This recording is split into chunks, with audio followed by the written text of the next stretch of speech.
This podcast episode is sponsored by Geekdom, San Antonio's entrepreneurship hotspot and co-working space. Whether you need one-time recurring office space or event space, Geekdom has it all. Use code SOCIALBUTTERFLY when signing up for a membership to receive $25 off of monthly memberships. Welcome back to Unapologetically Visible, the podcast for high-achieving Latina and women of color founders who are done being the best kept secret. I'm your host, Christina Olivarez, award-winning leadership and visibility coach, TEDx speaker, and founder and CEO of the Social Butterfly Gal and Hustle and Socialize. If you are anything like me, you can make decisions for other people all day long. You can see the patterns and you can probably identify exactly when someone is shrinking or they're trying to make decisions from fear. But when it comes to your own life, trusting in yourself, being able to make decisions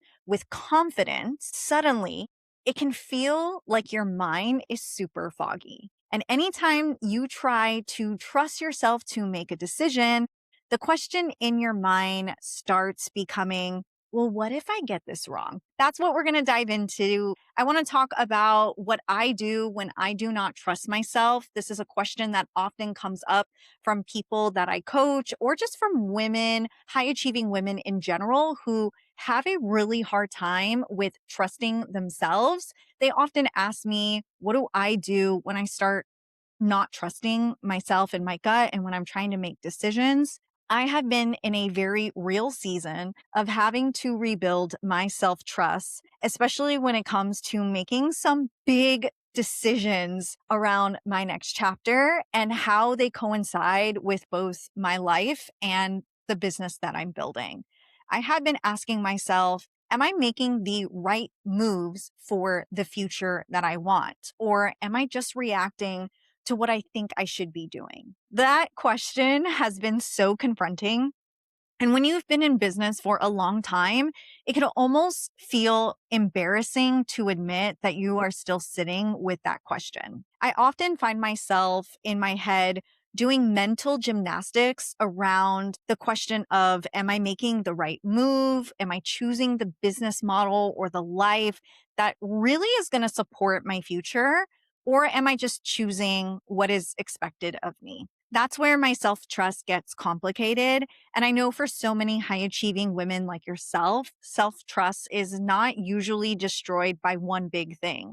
It gets worn down slowly through time. And every time you choose what looks good instead of what feels aligned, that's where the disconnect happens when it comes to your self-trust. Eventually, you can become a woman with a lot of wisdom who still does not feel safe trusting herself. I want to offer you a different point of view that may challenge you just a little bit. Your self-trust is not built by always making the right decision. Self-trust is built by learning how to stay in a relationship with yourself before, during, and after the decision. A lot of us think we will trust ourselves once we know that specific things are super certain. I'm dealing with this so much in my life, especially as I move into motherhood, thinking about my business. What is it going to look like? I just want to feel certain on every single decision that you can imagine. I am often somebody who is like, I need proof. And I've learned along the way that waiting to feel completely certain before you move is definitely a part of your perfection tendencies. I had to lean into that discomfort when I had decided to take an improv workshop for coaches last week. Improv is such an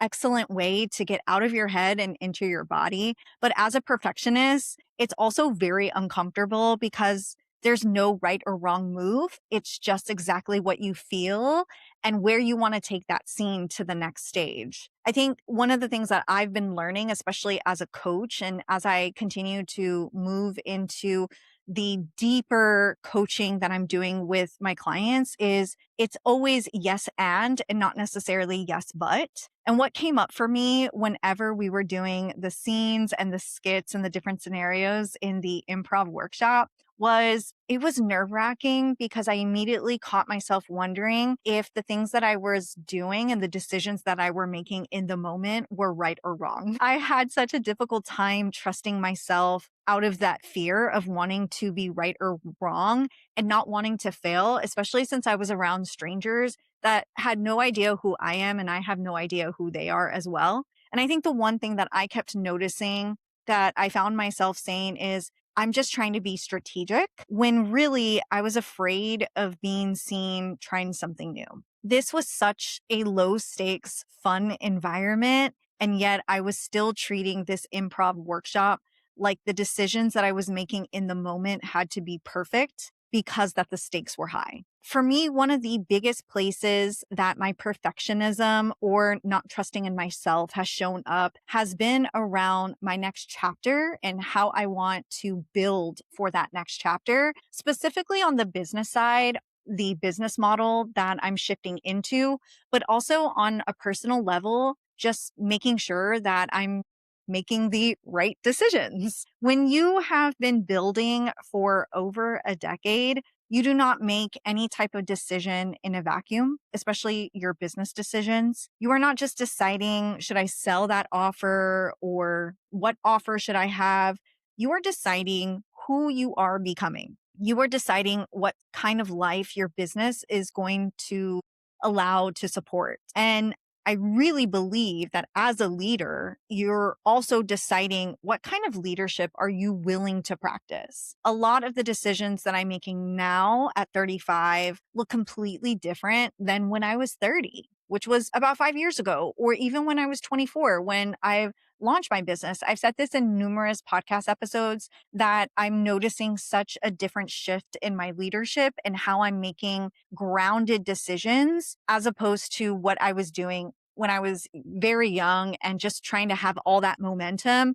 I'm really looking at what does my life look like and how can I be sure? Again, certainty, very perfectionist, but are the decisions that I'm making going to benefit me for the life that I say I want? For me, so many of those questions have been really real, especially when it comes to my business model. I started to shift my business model last year after a very tough season financially, emotionally, physically, spiritually.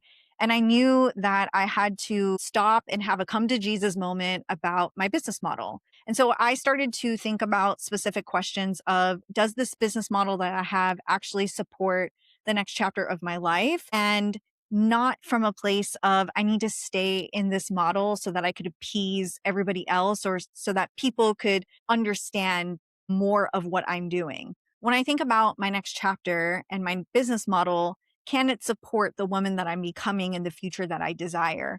And that's not a small question. These are really big, confusing questions at times because you're just grieving so much of your identity and you're shedding and you're letting go different things. And that, of course, is going to make your self-trust feel a little bit shaky. You're not just making a decision, you are releasing old versions of success and old versions of yourself. I see in those moments that that's where a lot of women get stuck. And they get stuck because the decision requires a huge identity shift. Identity shifts are super messy. They're very emotional, yet they are very humbling. They bring up so much grief and fear, and sometimes they do bring up resentment. I often get asked by other women what I do when I do not trust myself and how do I bounce back and rebuild that trust super quickly. The first thing I do when I do not trust myself is I stopped asking, what is the right decision? And I start asking, what decision am I trying to avoid owning? That question gets to the truth faster because right decision language sounds responsible, but sometimes it becomes a trap in the perfectionism, especially if you are somebody who has been conditioned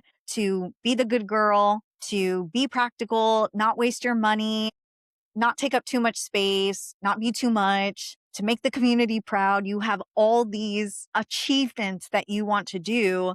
Sometimes carrying all that and making the right decision can become less about alignment and more about avoiding the judgment that comes with any type of decision that you are going to make. You are not always asking what is right for me when you lead with making the right decision. Sometimes you're asking what decision will make me feel the least exposed. And when I'm looking at my own business model and asking, am I making the right moves for the future that I want? I had to be honest, that part of the pressure was not just strategic, it was very emotional. There was part of me that wanted the proof that my next chapter would work before I fully allowed myself to choose it. There was a part of me that wanted to know I would not regret simplifying my business, especially thinking about moving more towards deep private coaching, VIP work, intensive speaking, more one-to-one proximity base. I didn't want to abandon everything that I had built before. And that was very hard to confront because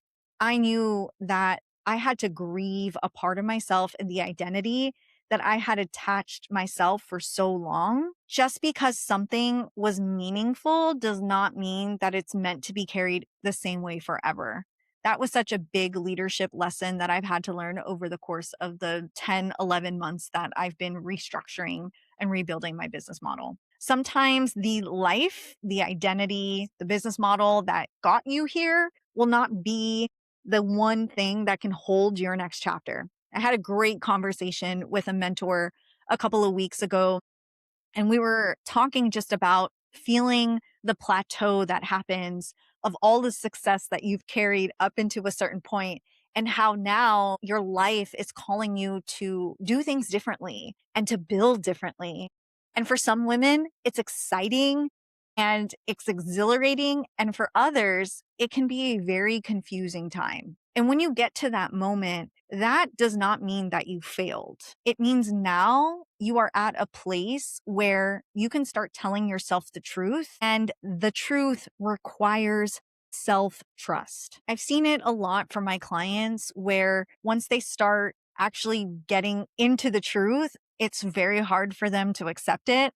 And so they betray themselves with the truth. They keep maintaining a version of success that other people recognize because they do not yet trust the version of success that their body is asking them to build. So the second thing I do when I do not trust myself is I start looking for the evidence. Evidence says, show me what is true. And I've had to learn this because when my nervous system is activated, I am going to be looking for reassurance. I will go ask somebody to try to validate everything that I'm feeling.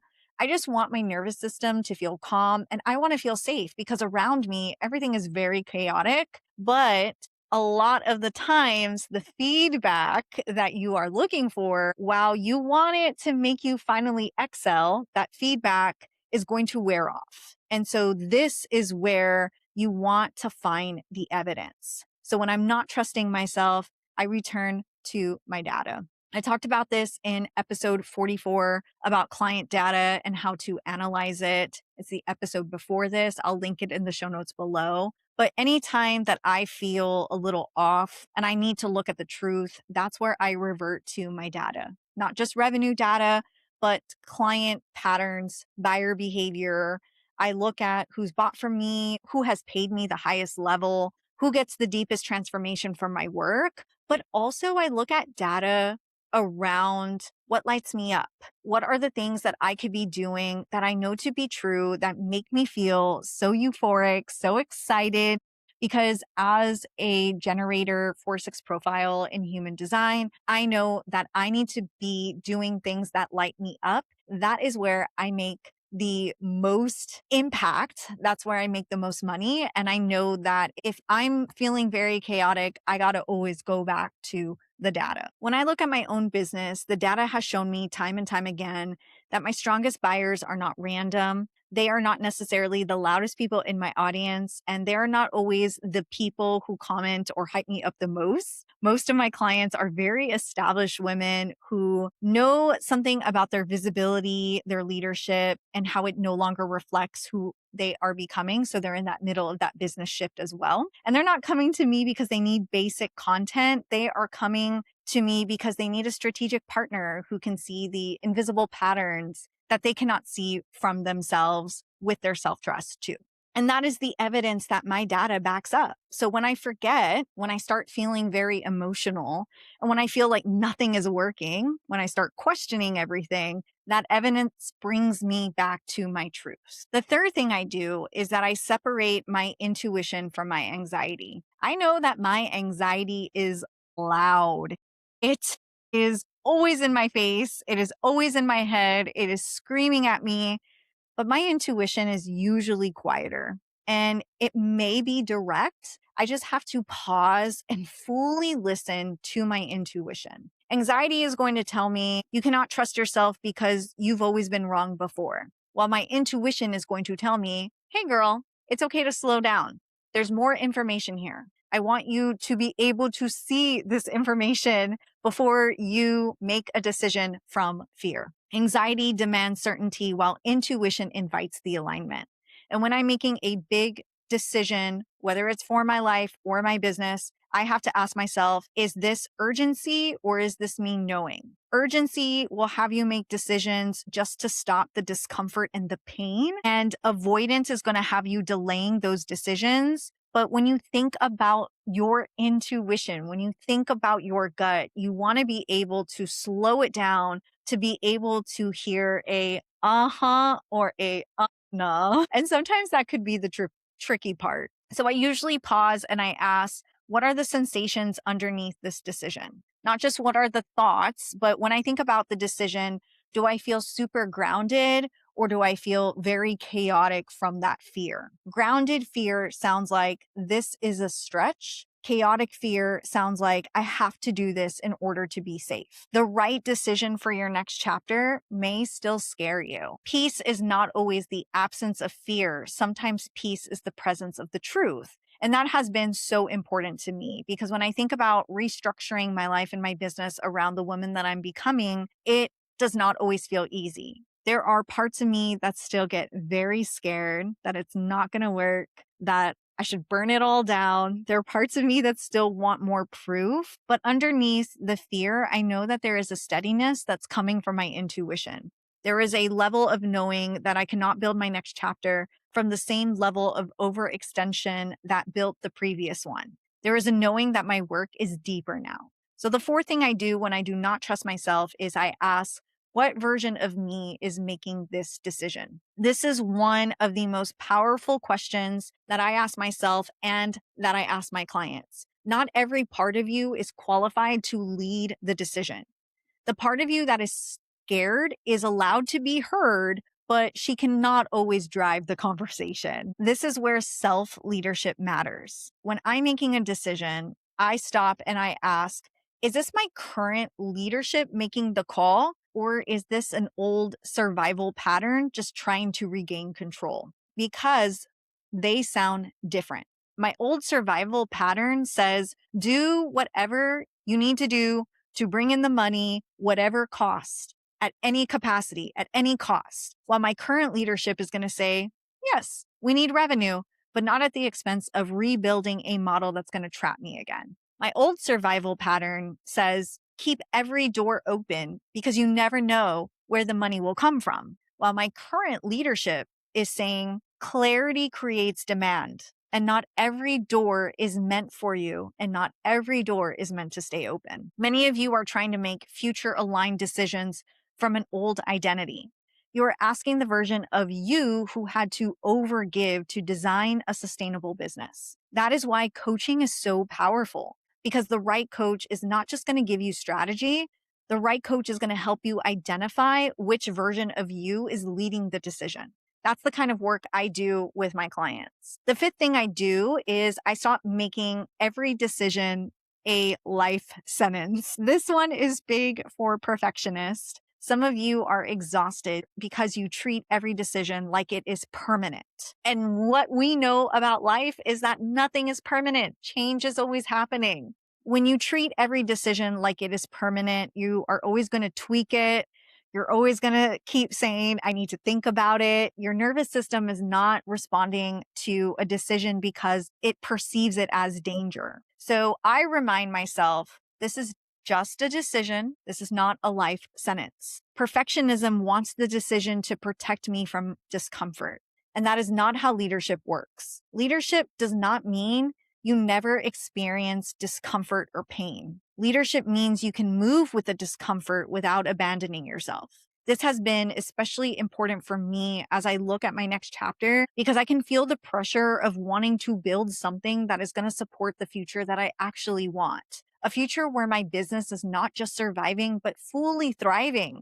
A future where my business supports my marriage, my peace, my family vision, my desire for motherhood, my health, my creativity, all of the things that are a part of my legacy. And I have to remind myself that I do not need to make a perfect forever decision. I just need to make an honest next decision. That is completely different. 1 foot forward, guys, 1 foot forward. I try not to map the next 5 years when my nervous system is already activated. Instead, I ask, what is the smallest move that would put me back into integrity with what I know? The smallest integrity move matters because self-trust is rebuilt through that evidence. Every time you do what you know you need to do, you create evidence that you can trust yourself. Every time you honor that boundary, you create evidence. And I want to offer you a mini coaching experience. Wherever you are, stop and grab a notebook or type in your notes app. Or if you are driving, make sure that you bookmark this part right here so you can revisit it. But I want you to get your notebook or type in your notes app. I want you to think about one decision that you have been circling. Now ask yourself, what am I afraid that this decision will cost me? Not just financially, but emotionally, energetically, identity wise. Now ask, what do I already know, but I keep negotiating with? What evidence do I have? What would the woman I am becoming choose if she did not need everyone to understand her decision immediately? And what is the smallest integrity move that I can make in the next 24 hours? Whatever it is, do that. And then I want you to send me a DM on Instagram at the social butterfly gal. Tell me what decision that you are making in those 24 hours, because self-trust does not come back because you thought about it enough. It comes back because you gave yourself evidence that you are no longer abandoning what you know. That is the work. If you resonated with this episode, here's what I want you to do next. Subscribe and leave a review, because that helps this podcast reach more women like us, women who were never meant to stay hidden, women who are meant to be highly visible leaders. Share this episode with someone you love who is struggling when it comes to self-trust and making decisions. And DM me on Instagram at the social butterfly gal. Tell me your biggest reframe, your biggest breakthrough from today's conversation. And if you're feeling the call to go deeper, to recalibrate your personal brand, leadership, and your visibility, I would love to support you through one-on-one coaching. You can find the coaching information and offers in the links in the show notes below, or send me a DM with the word coaching, and I will personally walk you through what offers are in alignment with your current season and what it looks like to step into this next era with clarity, confidence, and unapologetic authority. Thank you for being here. Thank you for listening and for all the shares and reviews. Remember this, you didn't come this far to play safe. You came here to be unapologetically visible. I'll see you next week.